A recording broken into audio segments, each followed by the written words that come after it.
අද අපි කතා කරන්න යන්නේ කලා ශාස්ත්‍රයේ නැගී එන දක්ෂ රංගන ශිල්පිනියක් වගේම නිවේදිකාවක් ගැන. ඇය තමයි දසුනි නවෝද්‍ය. ඇය මහාමායා බාලිකා විද්‍යාලයෙන් හා කඩවත මධ්‍ය මහාවිද්‍යාලයෙන් ඉගෙනුම ලබාගෙන තියෙනවා. ඒ වගේම ඇය පේරාදෙණිය විශ්වවිද්‍යාලයේ ශිෂ්‍යාවක් වෙනවා. ඊළඟට අද අපි කතා කරන්න යන්නේ දසුනි කලා ශාස්ත්‍රයට ආවේ කොහොමද කියන එක ගැන. මීට අවුරුදු 5කට කලින්. ඒ කියන්නේ 2021 දී ITN අවුරුදු කුමරිය තරඟයෙන් ජයග්‍රහණය කිරීම සමග තමයි ඇගේ කලා ජීවිතය ආරම්භ වෙන්නේ. ඒ වගේම 2024 දී සිරස ක්‍රිස්මස් ක්වීන් ලෙසත් කිරුළ දිනාගන්න. ඇය කලාවට පිවිසෙන්නේ නිවේදිකාවක් විදිහට. ඇය වෘත්තීය මට්ටමින් රූපවාහිනී නිවේදිකාවක් විදිහට කටයුතු කරනවා.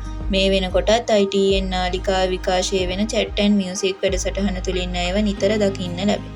රංගන ශාස්ත්‍රයට ඇවිල්ලා මේ වෙද්දී අවුරුදු 3ක් වගේ කෙටි කාලයක් වුණත් ටෙලිනාට්‍ය රසකටත් සිනමාපට කිහිපයකටත් මියුසික් වීඩියෝ විශාල ප්‍රමාණයකටත් ඇය රංගනයෙන් දායකත්වය ලබා දීලා තියෙනවා.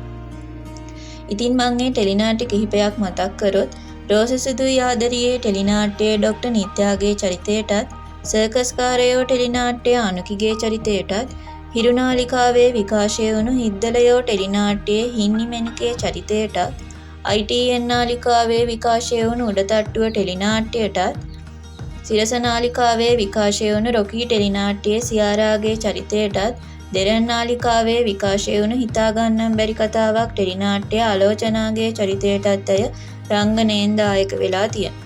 ඒ වගේම මේ වෙනකොටත් ITN නාලිකාවේ විකාශය වෙන සීනවාෂා ටෙලිනාට්‍යයේ දැහැමිගේ චරිතයටත් සතියන්තයේ විකාශය වෙන ස්වර්ණවාහිනියේ සිත් අතර හිස්තැන් ටෙලිනාට්‍යයේ සයරිගේ චරිතයටත් ඇය රංගනයෙන් දායකත්වය ලබා දෙමින් සිටිනවා.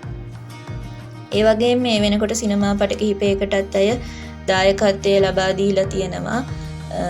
එකෙන් එකක් මම මතක් කරා ශරණි තාරකාගේ අධ්‍යක්ෂණයෙන් හැඩවුණ ප්‍රේමියේ චිත්‍රපටයේ චරිතයකටත් ඇය රංගන දායකත්වය ලබා දීලා තියෙනවා. ඉතින් ඇය මියුසික් වීඩියෝ රසකට සම්බන්ධ වෙලා තියෙනවා කියලා මම මතක් කරා. ඒ ගීත ටිකක් මම මතක් කරන්නම්. රොමේෂ් සුගතපාලගේ ආයේ ලං නීලා ගීතය, සුනීර සුමංගගේ එදා දුටුවා වගේමයි ගීතය, ෂෙනු කල්පගේ හේතුකාරී ගීතය, උරේෂා රවිහාරිගේ ඔබ කොතැනද ගීතය, අංජලි හේරත්ගේ සඳයන් ඔබටම ගීතය වගේ මියුසික් වීඩියෝ විශාල ප්‍රමාණයකට ඇය රංගන දායකත්වය ලබා දීලා තියෙනවා. ඒ වගේම මෙවර සුමති සම්මාන වලට ගිය අවුරුද්දේ සුමති සම්මාන වලට ඇය නිර්දේශිත නාම අතරට පැමිණිලා තියෙනවා. ඉතින් ඒ තමයි ඇගේ රංගන ජීවිතය ගැන. ඒ වගේම මම ඇගේ උපන්දිනය මතක් කරොත් අගෝස්තු 19 වෙනිදා. ඉතින් දසුනිගේ ඉදිරි කලා කටයුතු සඳහා අපි සුබ පැතුම් එක් කරන ගම අදට අපේ කතාව අවසන් කරමු.